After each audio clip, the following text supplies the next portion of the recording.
The following announcement has been paid for by the WZWA Network. Hello, everyone, and welcome to the WZWA Network, and welcome to my review show here of NXT Gold Rush Night 1 on June 20th, 2023, from the Performance Center in Orlando, Florida. I just said Orlando, Florida. I'm Carlifornia, as per usual, your host, and another NXT special is upon us. So, a bit of a step back from, their big special that they put on recently in Lowell, Massachusetts. So we're back to doing these specials once again in the Performance Center. I'm wondering when there will be the day that NXT goes on the road permanently. Maybe it will happen one day. You never know. That might be interesting, but they've always just stayed in one location, haven't they? But I think, after watching this show, they are on a roll at the moment at NXT, and I can totally see this becoming a viable third brand, as opposed to developmental. Anyway, so Gold Rush already has more legitimacy than Night of Champions, because Night of Champions didn't actually have every belt on the line, which is ridiculous. So at least this is going to be a two-part show. You're going to have on the 27th, we're going to have the second part of Gold Rush, giving opportunities for all those belts to be on the line. Anyway, let's get on with it. Let's get cracking, shall we? NXT North American Championship starts the show. Wesley takes on Tyler Bate, defending the belt with Mustafa Ali as a special guest referee. Interesting stuff here. So I will say I was struggling to care for this one at the beginning. I do like Tyler Bate in the ring. I think he's interesting to see wrestle, despite his size. Whereas, Wes is very athletic, but as I've said for many, many months, he bores me to tears. And then Vic Joseph at Booker T said that Wesley was the greatest North American champion of all time. I don't think so. So interesting story here for this match. Mustafa Ali screwing around here to begin with, doing quick counts for both guys, going for pinfalls early on, and great reaction from Tyler Bate whilst that took place. And then the cadence was really slow in the count the second time around. So that made it funny to me that he's implementing these mind games as the referee. He's making it about him. So it's actually the first time I've ever been interested in something Mustafa Ali has done. And it's not a knock at him. You're only as good as the creative given to you. Then he starts counting normal. The fans with the "this is awesome" chant, man, like wrestling is just so different now, isn't it? The match has been good, but it's not like it's anything I haven't seen before. You know what I mean? I just think that "this is awesome" chant is just peppered in there too much in pro wrestling today. Double down between the two after they knock each other off the top rope. Ali tries to get them back up, get them both back up, but he's being rather aggressive with trying to get them both back up to continue fighting in this match. He goes into the ring. He's grabbing Tyler Bate. He's trying to shake him awake. And as this is taking place, Wes is starting off the process of hitting that cardiac kick that he does. And I don't know if you noticed in the footage, I don't know if they're going to use this, but it felt like right at the last second, Ali was holding onto Tyler Bate as the cardiac kick was about to be executed and hit on him, and he moved out of the way just in time. So I don't know if they're going to use that, but it appears that Ali helped Wesley win this match. So I wonder where this is headed. Let's move forward. Gigi Dolan has a vignette. She's talking about her very sad life, being rejected by friends, family, and life. And I'm like, what, with that fucking gorgeous face? Are you kidding me? No one is rejecting her. I definitely would not. Kiana James has an interview with Mackenzie Mitchell backstage. Here's a note. I was very disappointed that the feud between Gigi and JC never actually hit an NXT special. Yes, I know that they had some big time matches on the weekly show, but this feud was a big part, of NXT so far this year between these two, especially with the way that they broke up. you would have thought that this would have been on one of the big shows. You would have thought that they would have at least been on Stand and Deliver against one another, or on the last big special that they did in Lowell, Massachusetts. You would have thought. So I was just like, what the fuck, dude? Like an act like Toxic Attraction breaks up, and not once do the ladies battle each other when there's an actual proper NXT special. Anyway, I thought Kiana here was not a bad talker. She did well, and she's talking some smack about Gigi Dolan. Let's move forward. Thea Hale has a pep rally with Chase U here coming up next, and she's going to be getting a shot at Tiffany Stratton next week for the NXT Women's Championship after winning a Battle Royal, I believe. So this is all in celebration of Thea being, the star pupil of Chase U. She's very good on the mic, very passionate. Did not know she was only 19. So fuck you. Like, how dare you be in such a great place in life already, and you're not even 20 years old. Oh my God. And here I am in Australia in my mid-30s talking about it. Duke wants to take over Chase U clearly as soon as Andre Chase was mentioned. So this is going to lead to some fun stuff, I think. I think it's going to be a nice long-term storyline here for Chase U and Andre Chase, who deserves something pretty good. Charlie Dempsey, I've got to give him a little comment here. He's got something there. He's got his father's face, but he also has he looks a little bit like John Lennon as well. So just the pout on his face, he was not impressed, and it was popping me. Tiffany Stratton does, of course, interrupt the happy moment, the love in, and she comes out. She's got that arrogant little bitchy face on, and it's making me laugh because she's such a bully. She's come to ruin the whole thing, and in the end, she gets a comeuppance after being so horrible to Thea Hale here. Was it Tia Hale? I can't remember. But anyway, she's made to tap out to the Kimura. And then that's when I was like, oh, I'm so confused. What do you mean Gold Rush next week? And that's when I realized that this was a show that's going to be taking place on the 20th and the 27th. Backstage, Schism. We're in a room with no t-shirts on. Wrestling's so stupid, isn't it? Why would the three men be standing there with no shirts on when they're not wrestling on the show?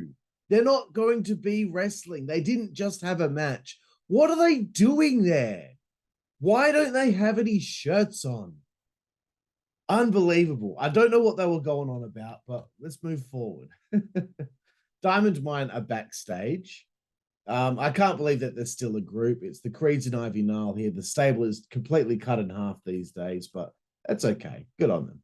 I'm a big fan of the Creeds. So JC Jane shows up. Again, this stuff just makes me laugh, man. Why is JC Jane showing up with her bag, her gear?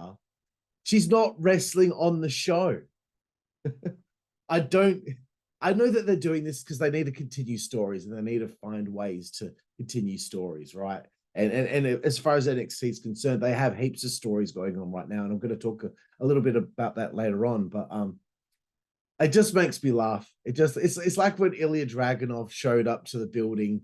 And he was attacked by oh God, what's his name? Not T-Bar. Shit, I forgot his name. You know who I'm talking about. And he ends up getting attacked as he's walking to the building with his gear, beaten the hell out of. And then that's the last time we hear from him. What was he doing arriving to the building? Why did he need to be showing up? Why was he given a ticket to fly in for the show if he wasn't going to do anything on the show? Just show up with his gear and just so happened to get attacked. I find it hilarious. That's just the way wrestling works, isn't it? We don't question these things, but I like to, because I like to take things way too literally. I can't believe I've forgotten his name. Ah, shit, man. That's so bad that I forgot that bloke's name. No, forget about it. He looks like Berlin from WCW. Anyway, coming up next, a 3-team tag team match here. Briggs and Jensen with Fallon Henley at ringside against Edris, Enofe, and Malik Blade, and another new team here, Tank Ledger and Hank Walker. Tank and Hank. At first, I thought, what's with these names? But I'll talk about that again soon as well. The NXT names. I've talked about that quite a lot in the past. But anyway, let's get on with this. Briggs and Jensen surely have to win this, I think, because it's good to see them actually doing something in the ring other than something to do with like some sort of love angle. Also have to give props to Fallon Henley. She looked really, really good in that outfit, bro. Holy shit. So nicely tanned as well. She's tanned, she's toned, she's hot. I like it. So moving forward, I was actually impressed with Hank and Tank. I thought that they sassafras maximize their minutes out there, Hank and Tank. Enofe jumps off Briggs's back and drop kicks Hank. Very nice. This is a very fast paced, ferocious match. Soon after, Malik Blade managed to get a pin, I think after a frog splash. And I thought it was a great finish, and I was surprised at the win there. But, you know, everyone deserves an opportunity. Gallus are backstage after having watched this, and they're talking about wanting to hit the fucking pub, man. And then, was it Garza and Humberto Carrillo? Did they show up to tell them that they wanted a shot at the tag titles? So, man, they've got such a big roster that like it's overflowing on the main roster. So now like these guys who can't get any TV time, despite the fact that they have a 3-hour show on Mondays, they have main event and they have SmackDown. You can't find angles for these guys, so you have to throw them to NXT, who already have a big fucking roster. So backstage, Eddie Thorpe was DJing. He's DJing and there was no music playing. I don't know what he was doing. I know he had the headphones on, but what the heck? What is he doing? Again, look, I'm not picking on him. All right. I'm not picking on the creative here, but like you're a wrestler. You're there to be a wrestler. Why were you brought in for the show? Why did you bring your DJing equipment? Who let you set up your DJing equipment to work on backstage? It's just hilarious, dude. Wrestling is so stupid. So Eddie Thorpe is challenged to a Raw Underground fight against not Sean Kemp, Damon Kemp. I keep on going to write Sean Kemp every time I try to type his name into my notes. So yeah, this is going to be set up for in 2 weeks' time between these two, and then I believe Roxanne Perez attacked one of the something Davenport. I can't remember all their fucking names, dude. It's very, very difficult to remember all these NXT people's names. I'm sorry, but the names are so hard to remember because they're all so. It's Blair Davenport. There we go. I finally remembered it, but I can't even remember the other dude's name.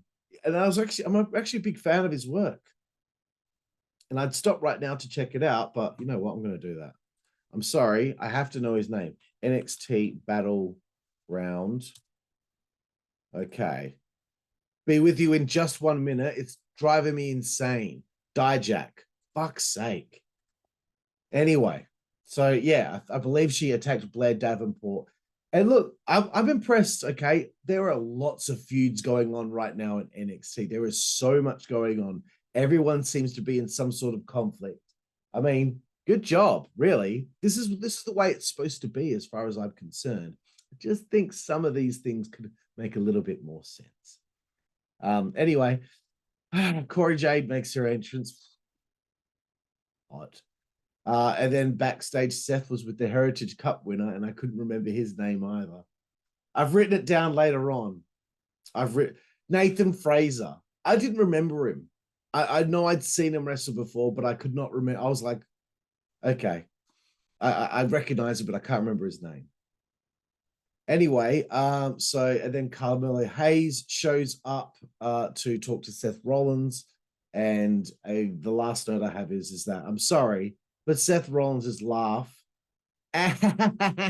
it's so fucking annoying. It's so fake and fraudulent. I hate it. Anyway, coming up next, Cora Jade takes on Dana Brooke. See what I mean about the main roster overflowing with people that aren't being utilized, so they have to get put into NXT, which already, once again, has a big roster and people still waiting to be put onto television. Man, thankfully they got that Level Up show, but does anyone watch that? Is anyone like, you know what, my favorite show that I watch every week is NXT Level Up. I can't wait for it. NXT, the regular NXT program, but Level Up, oh, I can't wait to see Lash Legend in I don't mean to pick on that, but anyway, Dana is looking trim here on her entrance. I feel bad for her, to be honest, because I feel like she's never really been given a real opportunity to show what she can do in an angle that means something. But hey, at least she hooked up with Batista, right? Good stuff. They promote the bump live on Peacock, and I'm like, remember they actually had a series and different types of series on the network that was awesome, and every week you had something to look forward to, some fresh content, some original content like Legends House, WrestleMania Rewind, WWE 24, Legends with JBL, Countdown, which I never watched because I would always be pissed off at the, they'd say like the best stable ever is the Shield. Or Swerved, stuff like that. I wish they were still putting out all this plethora of content. I understand that there's only so many hours in a day, but they're a multi-billion-dollar company. Who wouldn't want another Legends House? There's Legends a little bit younger than, the Mean Genes and the Pat Pattersons who have passed away that you could put in there. I think that would be really fun. And as far as I'm concerned, look, they still make WWE bottom line. They still do WWE Afterburn and Experience, and they even also do Vintage Collection. It's called just WWE Vintage, but Scott Stanford, he also hosts that as well. A lot of people out there don't realize Scott Stanford hosts a lot of WWE shows that actually only air in other countries, apparently. But whatever, I find it interesting that they have time to do all stuff like that, like, recap shows, but come on, some more stuff for the network. I guess they're at the point now where they don't need to worry about it. Anyway, let's get back to the match. So the match was a little bit disjointed. I keep thinking, is Dana on the chopping block and she's like desperately trying to stay on the roster? Who knows? She hurts her knee during the match. Medical personnel are called out. It's clearly a work, but they take forever, of course, because we're in picture. She's taunting Dana while she's on the stretcher, and I'm just like, get her out of there already. It shouldn't take you this long to get her out of there. Plus, I don't think she needed a stretcher for banging up her knee, bro. just help her hobble to the back, like one arm over two people's shoulders, and off she go. No need for a stretcher. Anyway, just picking on it. I'm just picking on it. She gets off the stretcher and starts fighting with Cora. And the match continues with Dana still selling the knee. And I'm like, I'm not sure about all that. I feel like that was all just a bit of like fluff for the fucking sake of it. But I should stop complaining because I got Cora this week and I got Tiffany, and I'm getting Tiffany next week. So I should stop complaining. Okay? Dana misses the Beta bomb and hurts her knee again. And I just started laughing because I'm like, well, what did you expect to happen? You're going to hit the brunt of your knee on the ring, no matter if you hit the move or didn't. Cora locks in a single leg crab. Dana almost gets to the ropes. Cora pulls her to the middle. Dana was still not tapping, and the referee ended up calling it off himself. Whatever. Von Wagner in a little vignette here talking to his manager, Robert Stone. I think it was Robert Stone. Anyway, so great character work here. They're giving some layers to the character. And it makes me think NXT care more about this than WWE, because I watched that Raw after WrestleMania and I was like, nothing's happening. Something happened at the beginning of the show and something happened at the end. You have 3 hours. And in NXT, in an hour and 40 minutes, they got more done here than WWE do on their 3-hour Raw. Sorry, it's true. And even Stone was showing growth as a character here too, considering what his character's been like in the past. Let's move forward. That Eric guy, I can't remember his surname. The guy that was DJing. I can't find it. He was, fucking forget it, dude. Fucking forget it. Was it Eric Taylor? I can't remember what his fucking name. Eddie Thorpe. Eddie Thorpe. Fuck, man. There's such bland names sometimes. Gable Steveson shows up to tell him he'll train him. Whatever. Face to face, Baron Corbin and Carmelo Hayes. Baron is really still good at being disliked. I still think he and JBL could have worked if they actually, I don't know, gave them an angle that meant something. I thought the verbiage here was very good, the back and forth, and I thought it was good that they had Corbin get the last word in on Hayes, setting up their NXT title match next week, which surely Carmelo is retaining.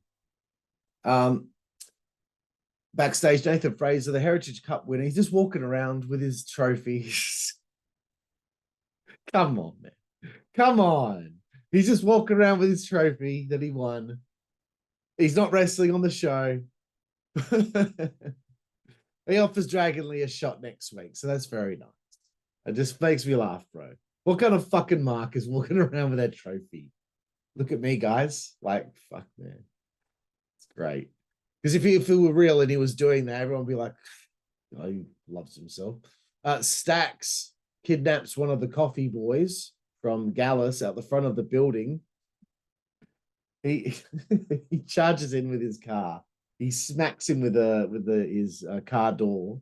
Boss Coffee's on the phone. Grabs him, pops the boot, throws him in the boot, slams the boot, drives off. He's kidnapped him, and no one seems overly concerned about it. This is just normal. This is normal behavior in the world of wrestling. I find that hilarious. Like Vic Joseph wasn't even like, he wasn't even like upset about the situation. They just moved on with the show to Yulisa, Leon, and Valentina. I'm going to say Feroz, even though I know it's pronounced differently. I'm sorry, I can't remember. I didn't type it on my computer, spelling it out so I could say it out loud. But they just cut straight to this ladies tag team match here without really a care in the world that this guy's he thought he was going to the pub and now he's in the boot of a car. They take on Lash Legend and Jakara Jackson. So good idea to stick Lash in a tag team if what they've tried hasn't worked so far.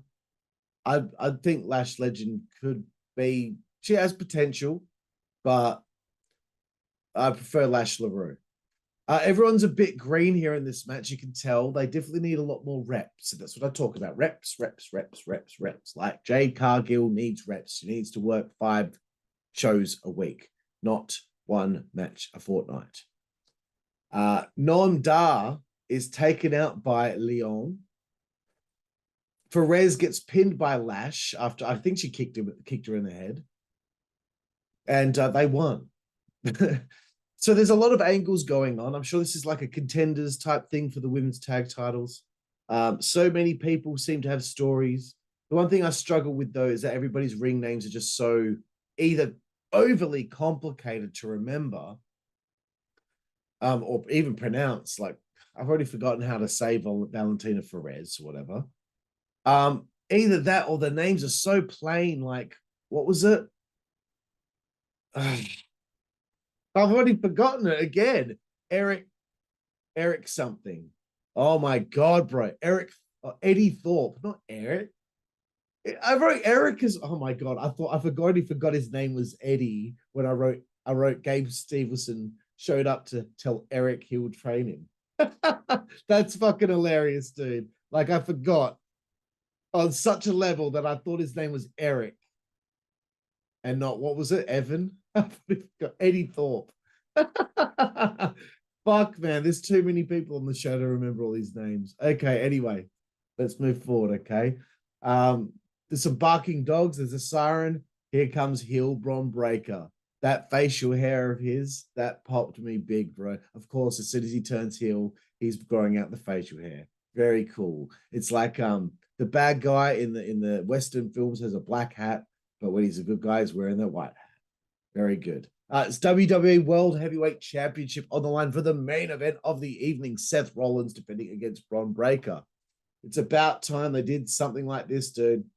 This is a moment in time. It could be the platform that Bron needs. If people know Seth is defending the world title on NXT, maybe they'll tune in on the USA Network to see what happens. And then maybe more eyeballs will see Bron Breakker, and then it will help in the future. And you know what? Big call here. I think this is the best looking world championship in wrestling. I think maybe the AEW title is second. One thing that annoys me though is I don't think Rhea Ripley needed a belt that looked the exact same as Seth's with a different colored strap. I'm sorry. I don't really understand why. I don't know why they couldn't have just made a different design. Shit. Make them stand out by being different.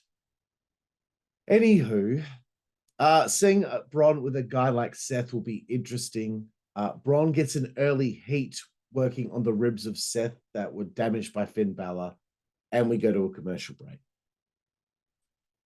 I wanted to watch the heat.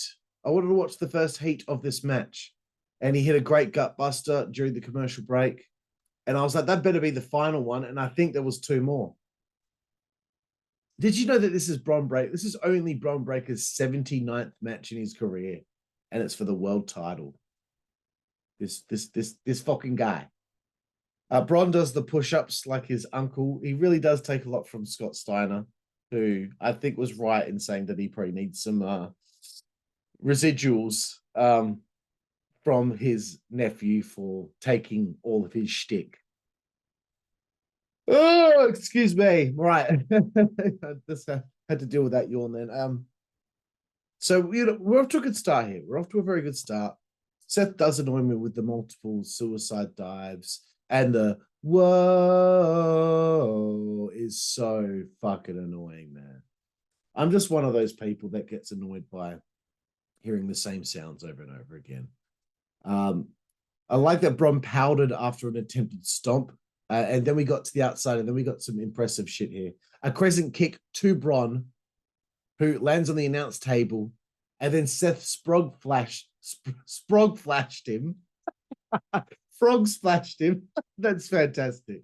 That's fantastic. That's the best time. That's the best time I've ever misspoke since being a part of the WZWA Network. He Sprog flashed him. He frog splashes Bron through the announce table, and then we go to another commercial break. And I'm just like, that hurts so much, man. That hurt the suspense of them both getting back up and getting in the ring and, you know, trying to get the advantage after that. So I really hate picture in picture. Always have, always will. So Seth misses a frog splash. And then he's locked into the Steiner recliner. Bron then hit a Frankensteiner, which is so impressive. The way he snaps that off is really good. Then hits the Gorilla Press power slam for a 2 count. Goes for a spear, cops a knee, cops a pedigree, kicks out. Then a spear by Bron before a stomp was to take place. And I'm just not sure about everyone kicking out of everyone's finishes over and over, man. It's good. This is a good match. Don't get me wrong, but I don't like seeing Bron's hardest offense be kicked out of. So 2 stomps from Seth. That's it. It's all over. Bron has now lost 3 big ones in a row. Don't know where he goes from here in NXT, that's for sure. It's probably time for the main roster. So it's an excellent end to the show, but then here comes Finn Balor. He attacks Seth again with so much. It was just a lot of passion, bro. A lot of aggression.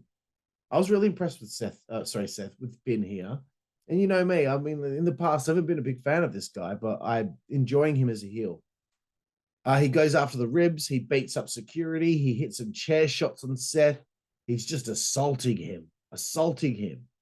Goes for the coup de grace, but then Carmelo and Trick Williams make the save, which is, okay, fair enough. That's fair enough because they, you know, met up with him earlier in the night and became friends. So isn't that nice to end things that way? But there we have it, everyone. My review here of NXT Gold Rush Night 1 on June 20th, 2023, to give it a rating out of 10. You know what? I'm going to give it, oh man. I'm going to give it a 7.5 out of 10. Almost gave it an 8, but I realized there were some things during the show that kind of plotted things along a little bit. But a lot's going on in NXT, and it seems like they care more about angles in NXT. They care about everyone having direction and a character development in NXT than they do in the main roster. They make the most out of the time that they have allotted for them on that show. You know, they maximize their minutes, sassafras. You know, no, they don't plod along. They don't waste any time. They're snappy. They're quick. They keep go.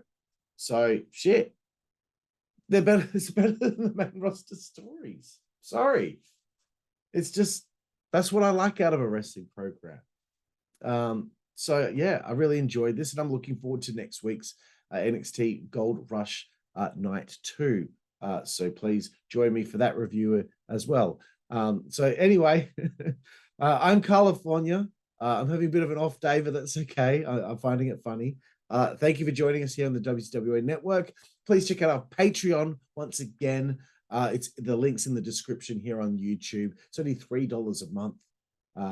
And you get all this other content that we don't put on our YouTube channel. Not only that, please check us out on ProWrestlingTees.com under our store. Thunder Mifflin. I'm done. I got to get out of here. I'm Karlifornia. We'll see you down the road. Thank you. Network, that's the way we play. Good God Almighty. Network, that's the way we play. Get puppies.